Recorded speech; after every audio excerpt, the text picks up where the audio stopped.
안녕하세요. 어느새 40을 훌쩍 넘긴 여자입니다. 세상 살다 보면 별의별 일이 다 있다고 하죠.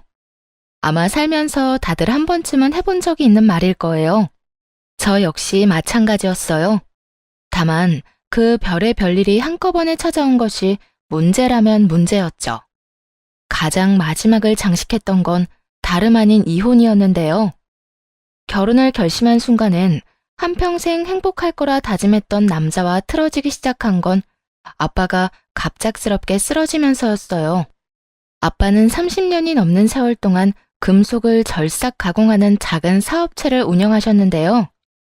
직원 수는 4명으로 그리 큰 회사는 아니었지만 제법 튼튼한 회사였어요.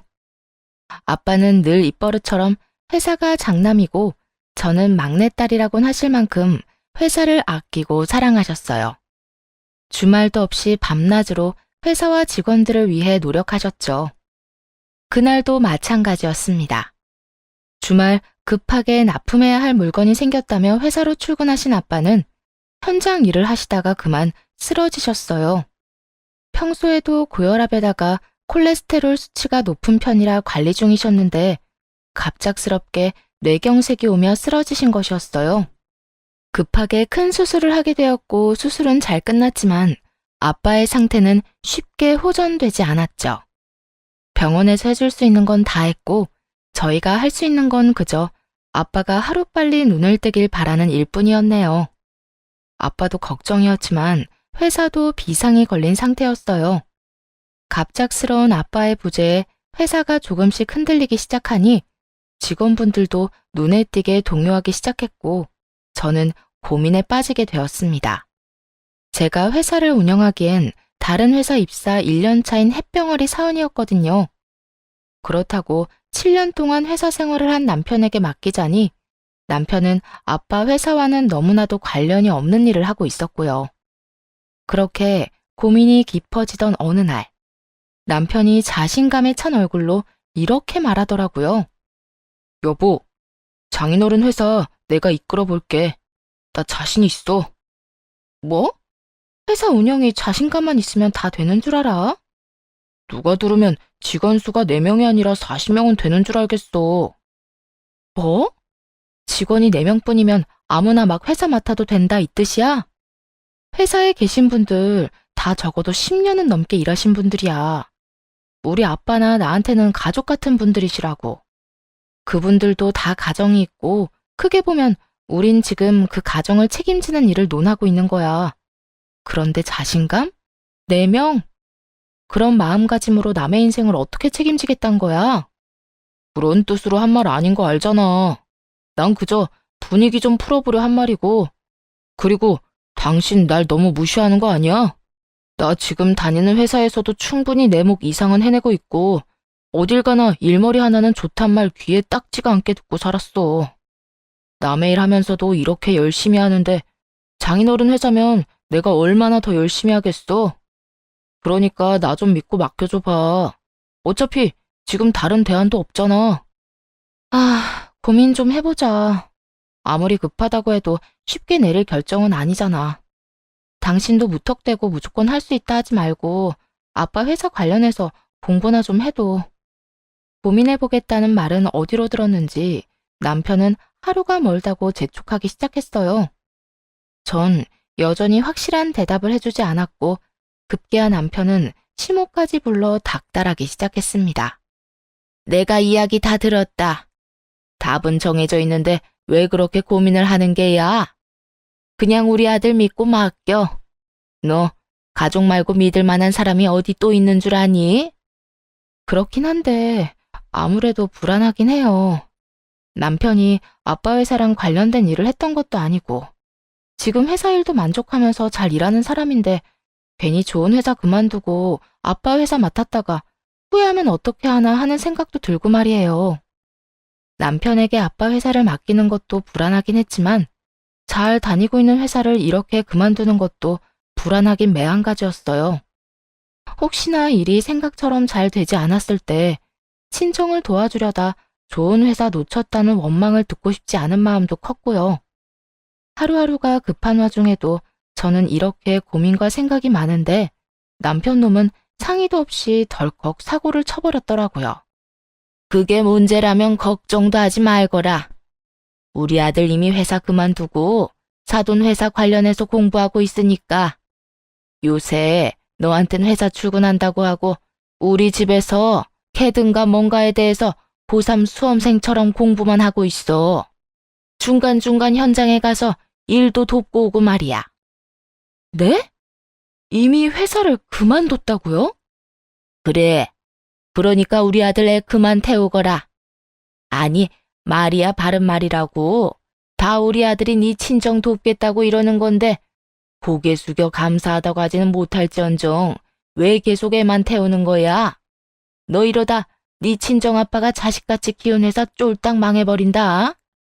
그때 가서 우리 남편 믿고 맡겨볼 걸 하고 울고불고 하지 말고 자신 있다고 할 때 맡기란 말이야. 머리가 지끈하고 아파져 오더라고요. 남편이 다니던 회사는 대기업까진 아니더라도 그 못지않은 연봉과 복지로 입사 한 번 하면 정년까지 보장되는 회사였습니다.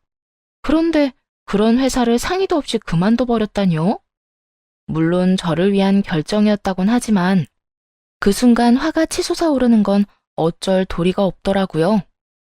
이게 어떻게 된 상황인지 설명하라는 눈빛으로 남편을 봤고 남편은 눈치를 살피며 변명을 늘어놓기 시작했죠. 그게 당신이 공부하라고 했었잖아. 그런데 회사 다니면서 공부를 어떻게 해? 회사 일도 해야 하고 바쁘면 야근도 해야 하는데 내 몸이 두 개도 아니고 너무 힘들어서 그냥 그만뒀어. 아, 지금 그걸 변명이라고 하는 거야? 그래, 많이 양보해서 공부하려고 그런 사고를 쳤다고 치자. 그러면 나한테 왜 상의 한마디 안 했는데? 적어도 상의는 했었어야지.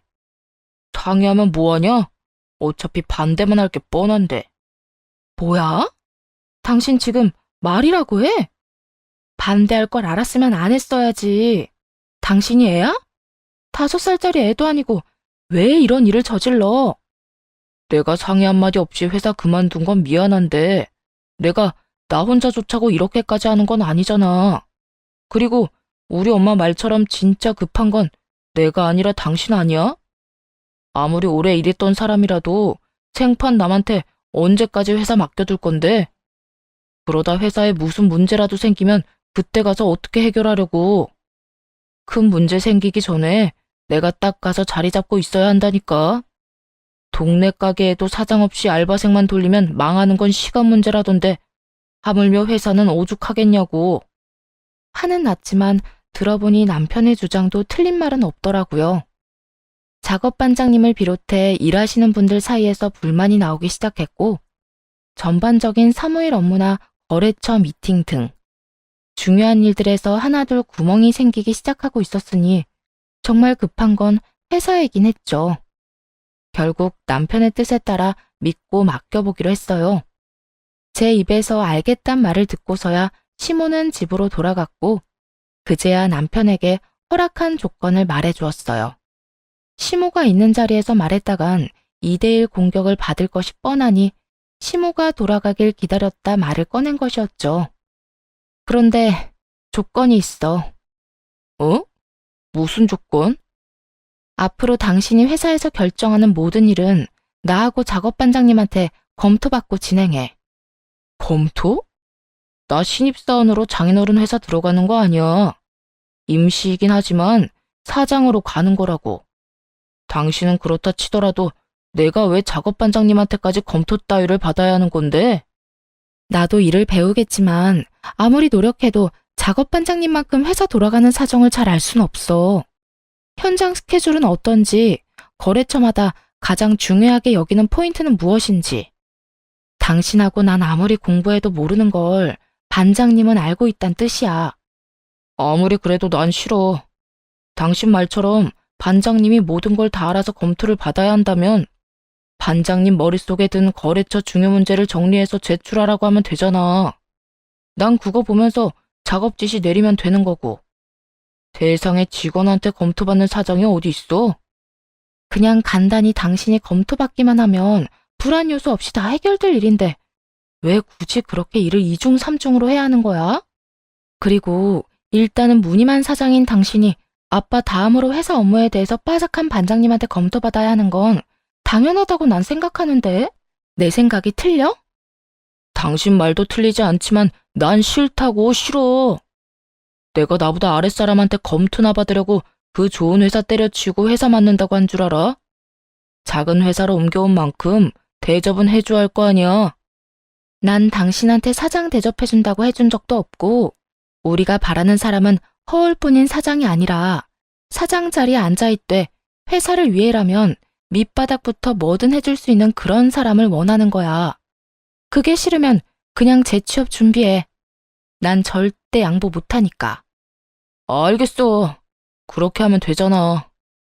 남편은 짜증을 내며 절 설득하려 애썼지만 소용없는 짓이었죠. 다른 건 몰라도 그것만큼은 절대 양보할 생각이 없었으니까요. 남편은 제가 내건 크고 작은 조건을 어길 시 군말 없이 회사에서 나가겠다는 각서에 도장을 찍었고 그렇게 친정아빠 회사를 맡게 되었습니다. 그래도 우려와는 달리 남편은 잘 해내는 듯 했어요. 이른 새벽에 일어나 거래처 장부를 살피는가 하면 시키지도 않은 현장 일도 마다하지 않고 열심히 한다고 하더라고요. 틈틈이 도면 그리는 것도 게을리하지 않아서 현장에서 바로 쓸 수 있는 작업물을 내기도 한다는 이야기도 들려왔죠. 여보, 요즘에 현장 일도 한다며? 힘들 텐데 괜찮아? 힘들어도 어쩌겠어. 사무실에 앉아서 일할 때도 그렇고 거래처 미팅 때도 그렇고 하여튼 여러모로 현장 일을 알아야 대화가 되겠더라고. 그러니까 어째? 힘들어도 열심히 몸 굴려야지 뭐. 잘해놔야 장인어른 돌아오셨을 때 나도 큰 소리 좀 치지. 장인어른께 힘도 되고 말이야. 여보, 고마워. 난 당신이 이렇게까지 열심히 해줄 거란 생각도 못했어. 이럴 줄 알았으면 진작 믿고 맡길 걸 그랬어. 그러니까 내가 나 좀 믿고 맡기라고 했지. 하여튼 내 말 참 안 들어요. 앞으론 내 말 좀 잘 들어. 알겠어? 네. 알겠으니까 앞으로도 고생해줘. 그렇게 큰 산 하나를 넘었다고 생각했는데 그 앞엔 더 슬픈 산이 기다리고 있더라고요. 그건 바로 아빠였습니다. 눈도 뜨지 못한 채 간신히 숨만 쉬고 있던 아빠는 갑자기 발작을 일으키셨고 그날 저와 엄마의 곁을 떠나시게 되었어요. 우리 딸이 세상에서 가장 예쁘다며 웃어주시던 아빠의 얼굴이 눈앞에 훤한데 저는 그 모습을 볼 수 없다는 사실이 쉽게 받아들여지지 않더군요. 장례를 치르고 집으로 돌아와서도 한동안은 정신을 차리지 못하고 멍하니 하루하루를 그저 살아만 냈습니다. 정말 그저 숨만 쉬고 살기만 했죠. 가만히 있어도 흐르는 눈물이 앞을 가려 세상이 캄캄해져 눈을 뜨고 싶지도 않더라고요. 그러던 어느 날 정신을 번쩍 들게 하는 전화 한 통이 왔고 그날 이후 전 다시 강해지기로 했습니다. 다시금 일어서게 만들어준 연락은 다름 아닌 아빠 회사의 오래된 직원분으로부터 왔어요. 엄마와 제가 슬픔에 빠져 정신이 없는 사이 남편이 회사를 자기 입맛대로 바꾸고 있다고 하더라고요. 이 회사가 어떤 회사야? 사장님이 너 태어나기 전부터 자식처럼 아끼던 회사야. 그런 회사를 네 남편이 망쳐놓고 있다 이 말이야. 내가 웬만하면 너한테 연락 안 하려고 했는데 그저께는 글쎄 우리랑 가장 오래 거래했던 거래처를 그 자식 마음대로 거래를 끊어버렸다니까. 지금 작업반장님도 화가 엄청나서 이런 식이면 다 때려치울 거라고 난리가 났어. 그러니까 슬픔은 잠시 접어두고 일단 회사부터 일으켜야지. 소문이 어떻게 난 건지 다른 거래처들도 거래 끊는다고 연락이 오고 이대로 가다간 정말 큰일 나겠어. 도무지 정신을 안 차리려야 안 차릴 수 없는 상황이었죠. 바로 남편을 집으로 불렀고 생각을 정리하기 시작했어요. 어쩌면 남편이 이때껏 아빠 회사를 갖기 위해 연기를 했다는 생각이 강하게 들었습니다. 그렇지 않고서야 하필이면 이런 상황에 맞춰 남편이 저딴 짓을 벌일 리가 없을 테니까요. 처음부터 친정을 돕는 것이 아닌 사장 자리가 필요해서 바득바득 우겨 회사로 들어간 것이라 생각하면 모든 것이 들어맞았으니까요. 그렇다고 한들 이때부터 이혼 생각까진 했던 건 아니었습니다. 남자로 태어나 사장 자리 한번 앉아보고 싶다 마음먹은 것이 그렇게까지 나쁜 것은 아니었다고 생각했어요. 회사 운영을 그딴 식으로 한 것은 분명 남편이 잘못한 것이 맞지만 그만한 이유가 있을 거라 생각하기도 했죠. 이 모든 것은 그냥 남편이 회사를 나가면 다 해결될 거라 생각했고, 그러면 우리 부부 사이엔 큰 문제가 없을 거라 생각했습니다. 그건 저만의 큰 착각이었죠. 남편은 생각보다 더 빨리 집으로 돌아왔고, 전 바로 회사에서 물러날 것을 권했어요. 여보, 지금 회사에 문제 생겼다며? 어? 그게 일이 좀 있었어. 내가 알아보니까 그 오래됐다던 거래처 사장 문제가 많더라고. 초면인데 막 반말을 하질 않나. 내 앞에서 뭐든 다 아는 척 하질 않나 그러잖아. 무엇보다 가장 별로였던 건 나한테 계속 장인어른 발 뒤꿈치도 못 따라간다고 무시하잖아. 사람 열받게. 그래서 내가 거래 끊자고 해버렸는데 그것 때문에 문제가 좀 생긴 것 같긴 해. 남편이 거래를 끊은 이유는 생각보다 더 유치한 이유였어요. 아무리 들어도 악의 없이 한 말 같은데 남편은 그 말에 제대로 꽂힌 상태였죠. 아니, 많이 양보해서 설령 악의가 가득한 말이었다고 해도 이건 좀 아니라는 생각이 들었어요. 남편이 자존심이 상했다고 하더라도 한 회사의 사장이라는 사람이 저런 식으로 감정적으로 대응을 해버렸다는 것 자체가 각서와는 상관없이 사장 자리에서 쫓겨날 일이라 생각했죠. 당신 나랑 했던 약속 기억나지? 상의 없이 그런 일 독단적으로 벌였다간 회사 당장 나가기로 한 거. 심지어 당신은 지금 회사에 막대한 손해를 끼쳤어. 당신이 그런 식으로 감정적으로 일을 처리하는 바람에 거래처에서 너도 나도 거래 끊겠다고 연락이 오고 있다고. 그래서 뭐? 나 나가라고? 당신 이제 우리 아빠 회사 나가지 마. 정 아빠 회사에 나가고 싶으면 사무실 직원으로 나가게 해줄게. 더는 사장 자리에 못 있어 당신. 화를 내며 안 된다고 난리를 부릴 거라 예상했는데 남편은 생각과는 달리 일단 알겠다며 한 발 물러서더라고요. 자기가 저지른 잘못은 아는가 보다 싶었는데 그게 아니었습니다. 얼마 지나지 않아 남편에게 연락받은 시모가 머리 끝까지 화가 난 채로 집으로 찾아왔으니까요.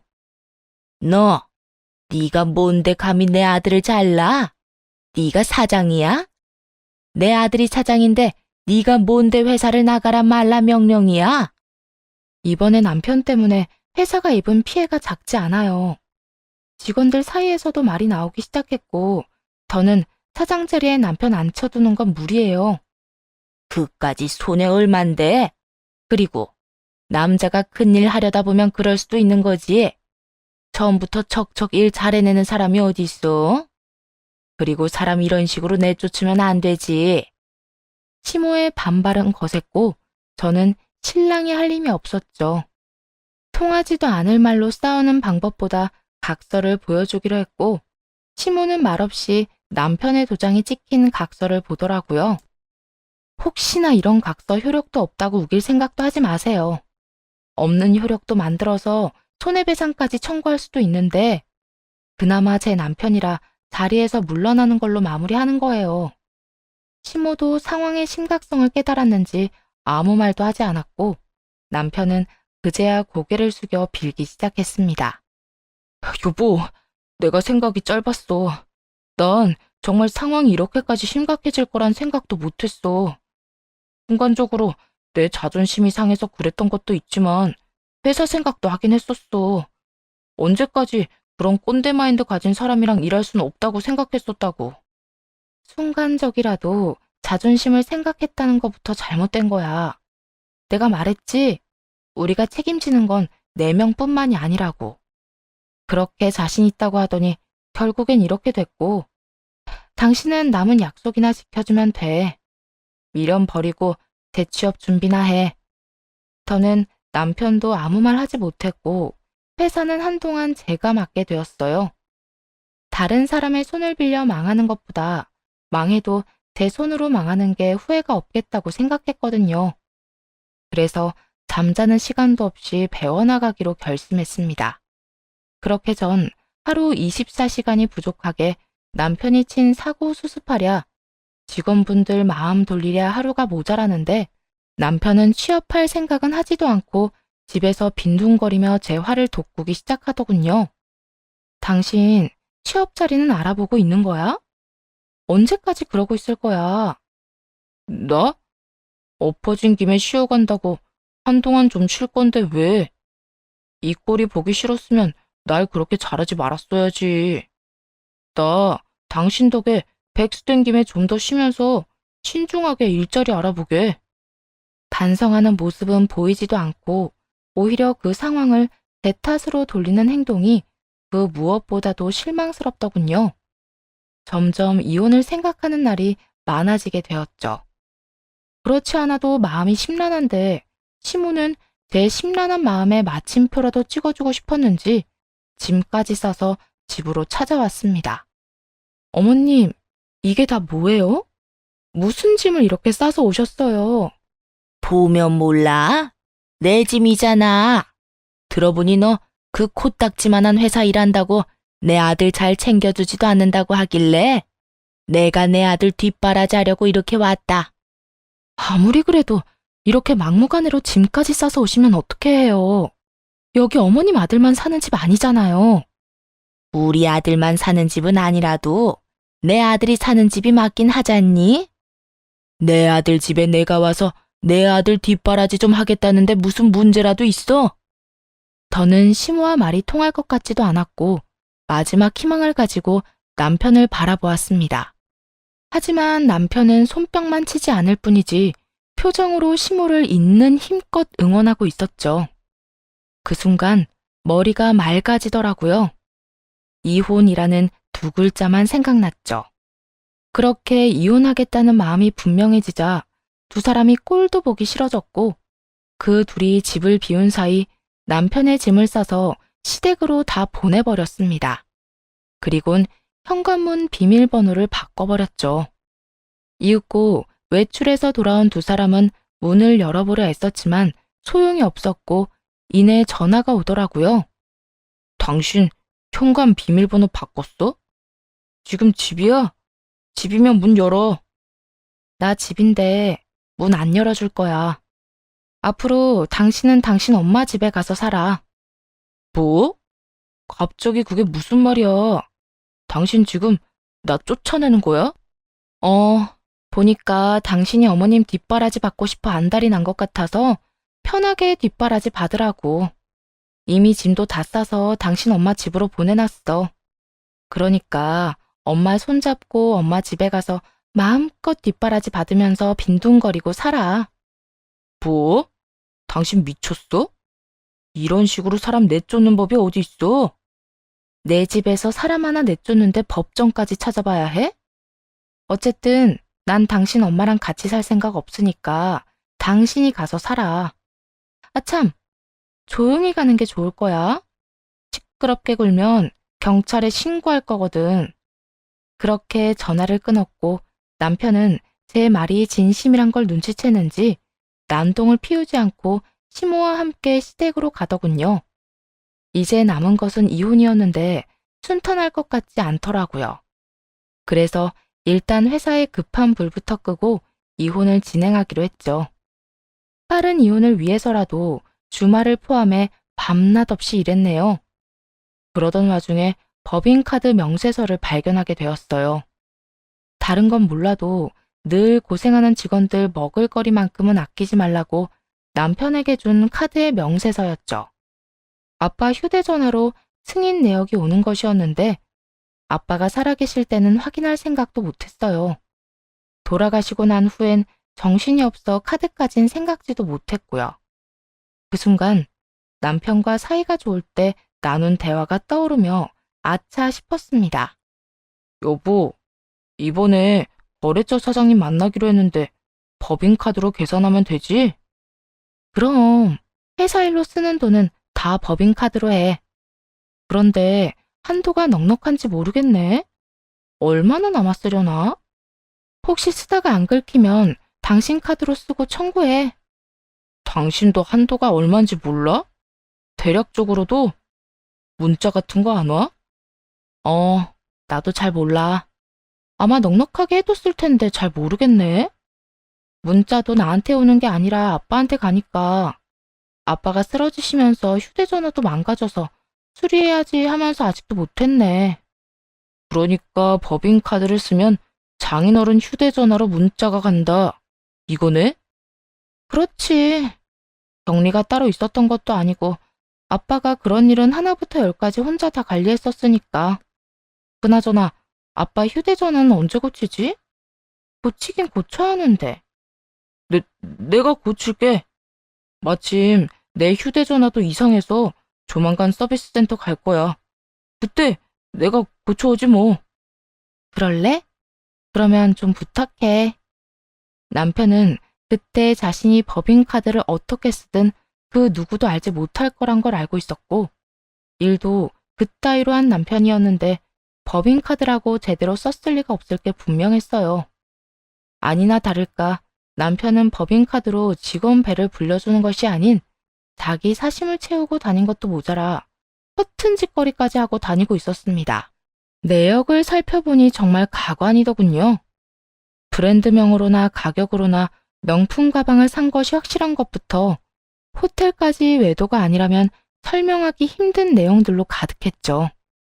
멍청한 남편놈은 회사에 뼈를 묻을 거라 생각했는지 명세서 따윈 신경도 안 쓴 듯 하더라고요.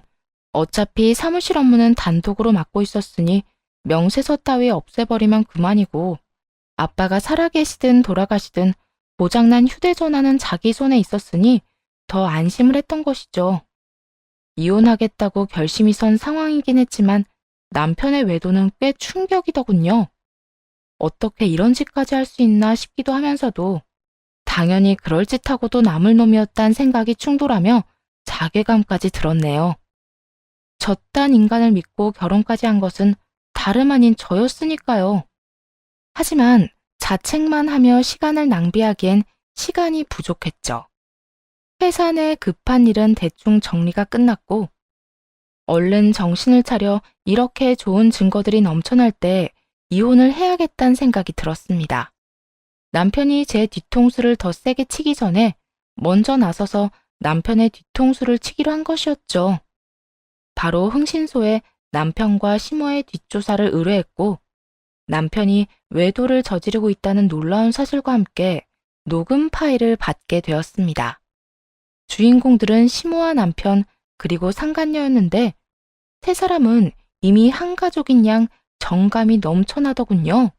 아이고 우리 아가 평소에도 참 곱다 싶었는데 이렇게 입으니까 너무 단아한 게 하늘에서 내려온 천사 같아. 어머, 아니에요. 어머님이 더 아름다우신걸요? 남들이 보면 어머님께서 예비 신부라고 생각하시겠어요. 어쩌면 피부가 이렇게나 고우세요? 그래? 곧 우리 아가 부모님 만난다고 며칠 피부 관리에 신경 좀 쓴 보람이 있구나. 그나저나 이렇게 상견례를 빨리 하게 될 거라고는 생각도 못했는데 부모님을 어떻게 설득한 게야? 우리 아들 이혼한 거 알고 별말 안 하셨니? 저도 조금 걱정이긴 했는데 도리어 이혼한 게 무슨 흠이냐고 하시던데요. 아무래도 이 사람 첫인상이 마음에 드셨었나 봐요. 워낙 예의도 바르고 착하잖아요. 거기에다 저 하나뿐이라 아빠가 늘 사위 타령을 입에 달고 사셨거든요. 사위만 생기면 아들처럼 데리고 다니면서 다 해주시겠다고요. 그렇게 기다리시는데 제가 남자 한 명 안 데리고 가다가 이 사람 데리고 가서 결혼하고 싶다 했더니 부모님이 더 급하게 서두르자 하시던걸요? 제가 따로 설득할 것도 없었어요. 그래? 그거 천만 다행이구나. 하긴 우리 아들이 이혼한 거 그거 하나 딱 흠이 있을 뿐이지 다른 건 완벽에 가까우니까. 우리 예비 사돈들도 그걸 알아보신 게지. 우리 엄마 또 시작이다. 자기가 이해해. 원래 엄마들 눈엔 자식 흠은 안 보인다고 하잖아. 그렇다고 해서 괜한 오해하지 마. 우리 엄마 아들 타령하면서 시집살이 시키고 그러는 마 아니니까. 오늘 좀 들떠서 더 이러는 거야. 이해하지? 그럼 이해하지. 그리고 우리 부모님도 저런 말씀 많이 하셔. 우리 딸 세상에서 제일 예쁘다, 최고다 하시면서 자식 자랑 부모님들이 안 하시면 누가 하겠어요? 정 괜찮으니까 마음껏 하세요, 어머님. 이혼남이라고 하더군요. 제가 이렇게 눈은 똑바로 뜨고 호적을 지키고 있는데 말이죠. 심지어 시댁 식구들과 다 같이 한 통속이 되어 상견례 날짜까지 잡았다고 할 땐 헛웃음이 다 나오더군요. 특히나 저에 관한 이야기를 나누는 것을 들을 땐 어찌나 화가 나는지 온몸이 부들부들 떨리더라고요.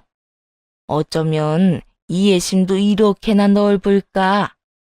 우리 아들이 그런 것 말고 처음부터 우리 예쁜 아가를 만났더라면 얼마나 좋았을까? 엄마는? 갑자기 그런 이야기는 왜 꺼내? 우리 자기 불편하게. 내가 답답해서 그래, 답답해서. 아가, 너도 이해하지? 너는 자세히 모르겠지만 내가 그것 때문에 마음고생이 이만저만이 아니었어. 남들은 시어머니 시집살이가 무섭다고들 하는데 나는 며느리살이가 무서울 지경이었다니까. 시댁에 와서도 가만히 앉아서 물 떠와라, 밥 차려라. 간이 맞다 안 맞다 잔소리하는 건 기본이었고 집안 살림도 제대로 안 하면서 밖에선 다른 남자까지 만나고 돌아다녔어. 그때 우리 아들 마음고생한 거 생각하면 아직도 눈물이. 어머님, 제가 앞으로 잘할게요.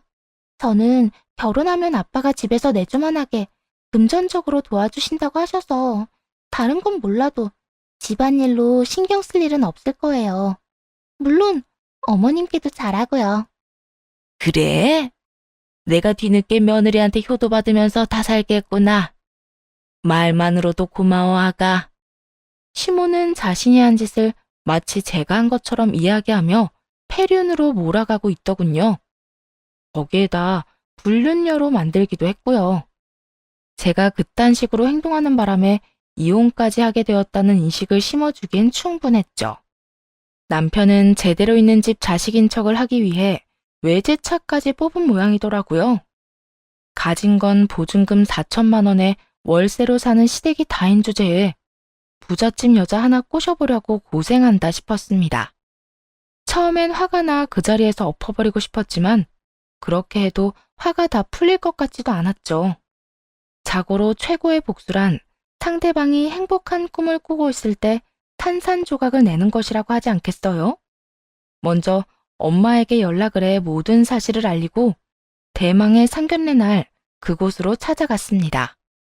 결혼기념일에 제가 남편에게 사준 신발이 놓여져 있는 걸 보고 그 방이라 확신했죠.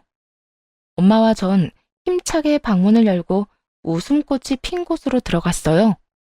누구보다 더 당당하게 웃으면서 말이에요.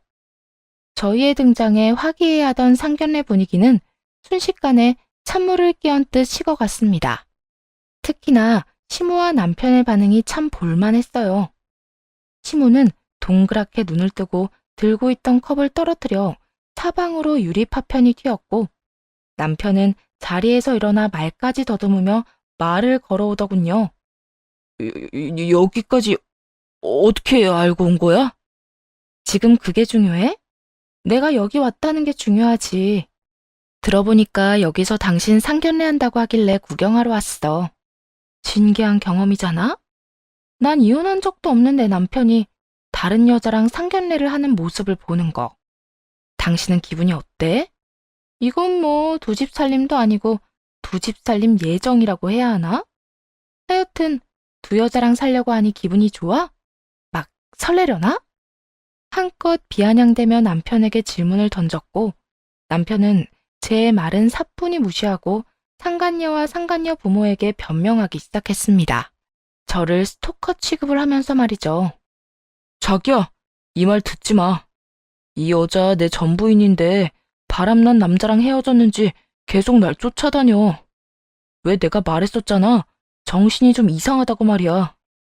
장인어른, 장모님, 제 말 믿어주셔야 합니다. 저 정말 깨끗하게 이혼했고, 이젠 이 정신 나간 여자랑은 아무 관계도 아닙니다. 그때까지만 해도 상간녀와 부모들은 남편의 말을 더 믿는 듯 하더라고요.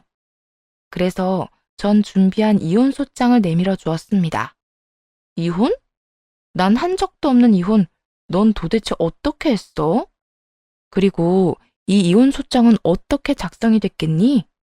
이혼 전문 변호사가 오늘 작성해준 소장인데 말이야. 그걸 내가 어떻게 알아? 뭐, 돈 많이 주고 허위로 적어왔나 보지. 제발 이렇게 부탁할게. 제발. 나 좀 놔줘. 우리 이혼했잖아. 내가 잘못해서 이혼했어? 당신이 나 싫다고 다른 남자랑 바람 피우고 도망가서 한 이혼이었잖아. 내가 그렇게 다 용서한다고 돌아오기만 하면 된다고 빌 때는 뒤도 안 보고 가버리더니 이제 와서 왜 이래? 내가 다른 사람이랑 행복한 꼴이 그렇게 배가 아팠어? 나도 이제 좀 행복하게 살자, 어? 정말이지, 저도 깜빡 속을 대본과 연기력이더군요. 순간이지만 제가 그런 적이 있었나 착각이 들 만큼 완벽한 연기력이었죠. 거기에다 심호까지 나서 거짓말을 해대는데 사람 하나 정신병자 만드는 건 일도 아니겠다 싶었네요. 사돈, 절대 속으시면 안 됩니다. 예, 아주 몹쓸해요. 툭 하면 지금처럼 거짓말하고 사람 모함하는데 저도 얘 때문에 한동안 얼마나 힘들었나 몰라요. 지금도 보세요. 자기 엄마까지 끌고 와서 이 난리를 피우는 게 정상으로 보이세요? 쟤나 제 엄마나 정신적으로 많이 아픈 사람들이라고요. 아무 예상 못하고 들이닥쳤다면 두 사람 거짓말에 꼼짝없이 당했을 텐데 이미 보고 들은 것이 많아 충분히 예상했던 상황이었죠. 이런 상황을 대비해 등본을 휴대전화에 받아놓은 상태였고 아무 말도 하지 않고 등본이 보이게 휴대전화 테이블 한가운데 올려두었습니다. 이래도 내가 바람 피워서 이혼했다고 할 거야? 이래도 내가 아픈 거라고 할 거냐고요. 와, 너 진짜 연기 잘한다. 순간적으로 나도 내가 네 말처럼 바람이라도 피운 줄 알았다니까. 무슨 말이라도 해봐. 바람은 내가 아니라 네가 피우고 있고 정신은 나랑 내 엄마가 아니라 너랑 네 엄마가 아픈 거라고 말해보란 말이야. 우리 아빠 회사 다 말아먹으려고 해서 내쫓았더니 잘 사는 집 여자 만나서 결혼이라도 하려고 했니? 왜? 저 여자 부모님 회사도 손대서 다 망하게 하게? 두 사람은 꿀먹은 벙어리라도 된 듯 아무 말도 하지 않고 있더라고요. 아니, 못하고 있는 것이었죠. 워낙 한 거짓말도 많고 고지가 눈앞이었는데 모든 게 다 물거품이 되어버렸으니 그 충격 또한 커 보였습니다. 그들만큼이나 충격에 빠진 사람이 있었죠. 바로 상간녀와 그 부모님이었어요. 등본만 하염없이 보고 있는 상간녀를 향해 다시 한번 남편이 어떤 놈인지 세세하게 알려주었습니다. 이 인간한테 일단 이혼 소송할 거고요. 친정회사 법인카드로 그쪽 백을 비롯해 이것저것 사주느라 쓴 돈도 횡령으로 엮어서 모조리 고소할 거예요. 앞으로 남은 건 빚 한 점 없는 소송뿐인 인생일 텐데 이런 남자라도 괜찮다면 데리고 가서 살아요. 아참, 참고로 저기 인자한 미소로 일관함에 앉아있던 이 남자 엄마 장난 아니에요. 우리 아들 타령하면서 무슨 일만 났다 하면 집으로 쪼르르 어찌나 잘 달려오는지 극성도 그런 극성이 또 없어요. 그러니까 애초에 신혼집 구할 때 함께 살 2층 집으로 구해요. 저 인간이나 저 집구석이나 집해올 능력 없으니까. 2층 집도 그쪽이 구해야 할 거예요. 폭로가 끝나자 상간녀는 입을 꾹 다물고 있는 남편을 다그치기 시작하더군요. 자기, 아니, 너 이게 다 사실이야? 이 말이 다 사실이냐고. 애초에 이혼한 적도 없던 거였어? 그게 곧 이혼할 예정이긴 했어. 나 이 여자랑 별거 비슷하게 하는 중이었고 곧 이혼하려고 변호사도 만나고 다녔었다고. 단지 순서가 뒤바뀌었을 뿐이야. 나 자기 정말 사랑하고 자기랑 결혼해서 행복하게 살고 싶다고 했던 건 진심이야. 믿어줘. 그 말을 내가 믿을 것 같아? 어쩐지 이상하다 했어. 나한테 돈은 물 쓰듯 쓰면서도 사업 자금 부족하다고 투자 이야기 꺼낼 때 의심했어야 했는데 너 나한테 투자금 뜯어내려고 접근했니? 아니면 저 여자 말처럼 우리 아빠 회사 어떻게 해보려고 나한테 접근했던 거야? 그게 처음엔 자기보다 자기 조건이 더 끌렸던 건 맞지만 자기 만나면서 진짜 좋아하게 됐어. 그래서 이혼했던 거짓말까지 한 거고 그만큼 자기를 놓치고 싶지 않았어. 그러니까 오죽했으면 내가 그런 거짓말까지 했을까 하고 생각해주면 안 돼? 자기도 나 사랑하잖아. 사랑 같은 소리 하네. 다 집어치우고 당장 우리 부모님한테 받아간 투자금부터 내놔. 상견례 날짜 잡고 받아간 돈 내놓으라고. 그 와중에 남편은 돈까지 받아간 모양이더군요. 아마 상간녀는 남편 놈이 법인카드로 돈을 물쓰듯 써대니 백수는커녕 거지 집안인 거라고는 상상도 못했던 모양이었죠. 속이려고 마음먹으면 안 속고는 못 베긴다고 하더니 남편과 시모가 마음먹고 벌인 사기 행각에 꼼짝없이 당했던 모양이더라고요. 상간녀는 돈부터 내놓으라고 고함을 질러댔고 남편은 다 기어들어가는 목소리로 어이없는 말을 해대기 시작했어요. 그 돈 없어. 다 썼어. 자기랑 다니면서도 쓰고 우리가 타고 온 차 사느라 다 썼어. 왜? 내가 최근에 산 외제차 말이야. 너 진짜 미쳤구나. 아니다. 이런 말 해봤자 뭐해. 너 가만 안 둘 거야. 사기죄로 나 너 고소할 거니까 그런 줄 알고 기다려. 합의? 딴 거 없으니까 괜한 기대하지도 마. 상간녀와 그 부모님이 떠나고 남편은 마지막 살 길을 찾고 싶었는지 매달리기 시작했습니다. 제가 아닌 친정 엄마에게 말이에요. 저에게 말해봤자 통하지 않을 것이 분명하니 잔머리를 써 엄마에게 매달린 것이었죠. 장모님, 제가 정말 잘못했습니다. 제가 장인어른 회사에서도 쫓겨나고 집사람한테 너무 화가 나서 한순간에 그릇된 생각을 했어요. 장모님은 아시죠? 제가 얼마나 집사람 사랑하는지. 저 집사람 없으면 정말 못 살아요. 누가 자네 장모인가? 아까 자네가 한 말 잊었나? 이혼한 사이라고 하지 않았나? 이혼했다면서 우리 딸 이상한 사람으로 몰아갈 땐 언제고? 이제 와서 뭐? 사랑? 지나가는 똥개도 자네 말은 안 믿겠네. 장모님, 그러지 말고 저 좀 딱하게 여기시고 한 번만 용서해 주세요. 제가 이번에 실수 한 번 해서 그렇지 이날 이때껏 살면서 실망하게 한 적 없지 않습니까? 제발 이번 한 번만 저 용서해 주시고 집사람 설득 좀 잘해 주시면 정말 종처럼 살겠습니다. 종? 우리는 자네 같은 종 필요도 없네. 그러니까 군말 말고 내 딸한테서 떨어져. 엄마는 화를 내며 바지가랑이를 잡은 남편을 밀어내버리더군요. 이도저도 되지 않자 남편은 제 눈치를 살피며 저에게 다가와 손을 잡고 애원하기 시작했죠. 여보, 잘 생각해봐. 당신 지금 힘든 시기잖아. 장인어른도 돌아가시고 혼자 회사도 책임져야 하는데 나랑 이혼까지 하면 당신 너무 힘들어질 거야. 당신 생각도 그렇지 않아? 그러니까 이혼 조금만 더 고민해보자, 응? 지금 이렇게 헤어지는 건 정말 말도 안 되는 일이야. 우리가 아직 사랑하는데 어떻게 이혼을 해? 난 못해, 절대. 그냥 외도도 아니고 상견례까지 해놓고선 사랑? 누가 널 사랑하기나 한대. 나 너 사랑 안 해. 그리고 그 더러운 입으로 우리 아빠 입에 올리지도 마. 역겨우니까. 내가 다 미안해. 내가 다 잘못했어. 혹시 당신 아까 그 여자가 나한테 준 돈 때문에 피해당할까봐 이래? 나 외제차 산 거 팔고 우리 집 다 처분하면 그 여자한테 투자받은 돈 다 갚을 수 있어. 그렇게 되면 당신한테 피해갈 일도 없을 테고 우리한테 걸림돌 될 것도 없어. 그러니까 이혼만 하지 말자. 내가 앞으로 잘할게. 누가 너 같은 줄 알아? 난 네가 뭐라고 하든 이혼 꼭 할 거고 횡령죄도 물을 거니까 그런 줄 알고 준비나 단단히 하고 있어. 그리고 앞으로 내 몸에 함부로 손대지 마. 그나마 멀쩡한 손목 꺾어버리기 전에.